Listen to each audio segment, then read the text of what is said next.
한 달 전 낙석을 피하려다 옆 차선에서 달리던 차량과 교통사고가 났습니다. 갑자기 눈앞으로 돌덩어리가 떨어져서 놀라서 핸들을 돌려버린 건데요. 늦은 밤이라 차는 많지 않았지만 고속도로 위여서 사고가 크게 났습니다. 제가 1차 가해자가 돼 피해 보상을 해줘야 할 것 같은데요. 아무리 생각해도 전액을 다 보상하기에는 너무 억울합니다. 낙석 때문에 생긴 사고여도 제가 보상을 해줘야 하나요? 라고 보내주셨네요. 고속도로를 달리다가 갑자기 낙석이 떨어지게 되면 놀라서 핸들을 돌릴 수 있을 것 같습니다. 상담자분 입장에서는 억울하죠. 피해 보상 전액을 다 해줘야 됩니까?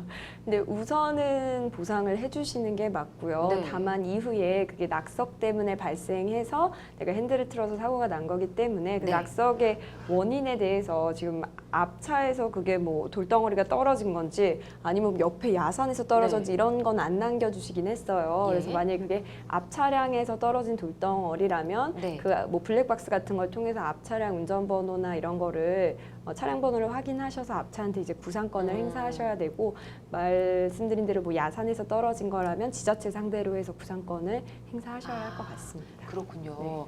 자, 저희가 앞서 오프닝에서 이 자연재해로 인해 차량이 파손될 경우 관련 보험에 가입이 돼 있으면 보상을 또 받을 수 있고, 뭐 그런 이야기를 하지 않았습니까? 네. 이 낙석의 경우는 자연재해라고 볼 수 있을지 잘 모르겠지만 뭔가 의도치 않은데 돌이 지금 날라온 거지 않습니까? 예. 보험회사 측으로부터 보상 받을 수 있을까요? 네, 일단 아까 서두에서 말씀드렸었는데 보험사에 자기 차량 손해 담보 특약에 가입되어 있고 예. 이제 그 특약이 낙석이나 낙뢰 뭐 이런 것 같이 우연한 사고나 자연재해로 인한 손해에 대해서도 보상을 해주는 것으로 되어 있다면은 예. 당연히 보험회사에 청구하실 수가 있습니다.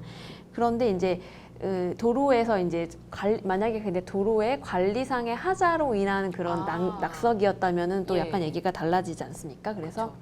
우리나라 국가배상법에 따르면 국가배상법 제5조에서는 도로, 하천, 그 밖에 공공의 영조물의 설치나 관리에 하자가 있기 때문에 타인에게 손해가 발생한 경우에는 그 국가나 지방자치단체가 그 손해를 배상하여야 한다는 조항이 있거든요. 네. 근데 여기서의 이제 하자는 완전 무결함을 그런 추구하는 하자가 아니라 통상 갖추어야 할 안정성이 결여된 상태를 말하거든요. 네. 그래서 그 낙석 표지 등을 보고서 운전자가 충분한 주의음으로 기울여서 운전을 했음에도 불구하고 뭔가 그 낙석을 방지하는 그 시설물이 미비됐거나 네. 아니면 그 낙석물의 크기나 낙하 위치로 봤을 때 관리상의 이제 하자로 인한 것이다라는 게 어느 정도 입증이 되면은 네. 그 국가배상법에 의해서 손해배상을 청구할 수가 있는데요. 예. 그 국가배상법에 따라 직접 국가배상을 청구하실 경우에는 그 해당 지역의 관할 검찰청에 설치되어 있는 지구배상심의회라는 이제 예. 그 기구가 있거든요. 지구배상심의위원회? 예, 거기다가 예. 이제 국가배상 청구를 해보실 수가 있을 것입니다.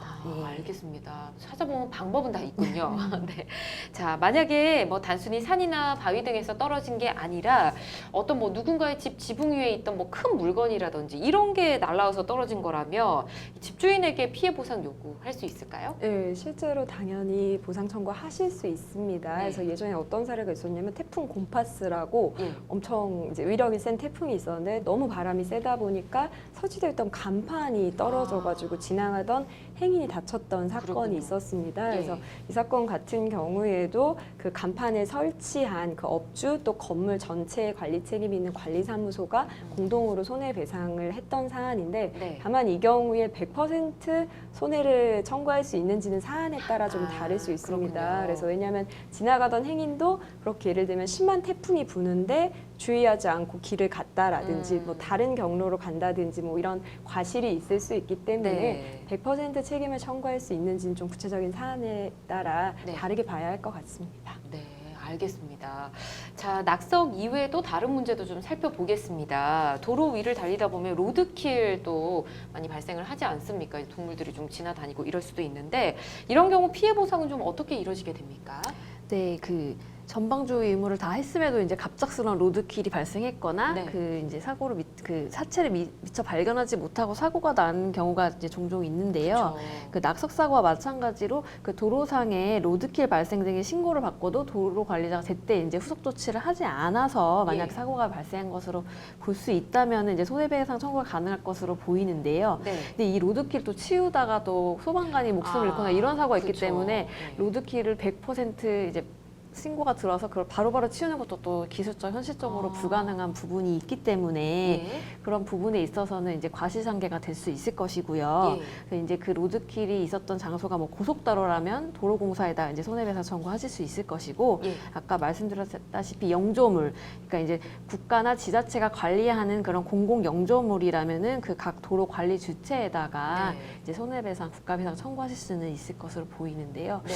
이제 그 하자인지 여부에 대해서는 조금 이렇게 다툼이 있을 수가 있습니다. 그렇군요. 경우에 따라 좀 달라질 수가 있을 예. 것 같고 아까 곽 변호사님 뭐 앞차에서 만약에 떨어졌다 그럼 앞차에 또 손해배상 청구할 수 있을 것 같다라는 말씀해 주셨는데 앞차 물건 떨어져서 사고 발생하는 경우도 꽤 많더라고요. 이런 네, 경우 실제로 막 저기 요구하면 될까요? 네, 막 트럭 같은 경우에 이제 짐을 많이 적재를 하다 보니까 네. 매듭 같은 게 제대로 되어 있지 않은 경우에 앞차에서 뭐 모래가 그렇죠. 떨어지거나 네. 돌이 떨어지거나 아니면 물건들이 떨어져서 뒷차가 파손되는 경우들이 종종 발생합니다. 네. 당연히 내 과실이 아니고 도로에서 달리던 상황이었기 때문에 앞차한테 손해배상 책임을 청구할 수 있는데 네. 문제는 입증의 문제인 것 같아요. 그렇죠. 그래서 차량에 만약에 블랙박스 같은 게 있으면 앞차에서 물건이 떨어진 영상 자체가 찍혔을 거기 때문에 당연히 100% 책임을 물을 수가 있는데 예. 내 차에 만약에 블랙박스가 없으면 사실 그거에 촬영이 안 되잖아요. 맞아요. 근데 앞차 운전자는 또 대부분 떨어진 줄 모르고 가는 경우가 그쵸. 대부분일 거기 때문에 그래서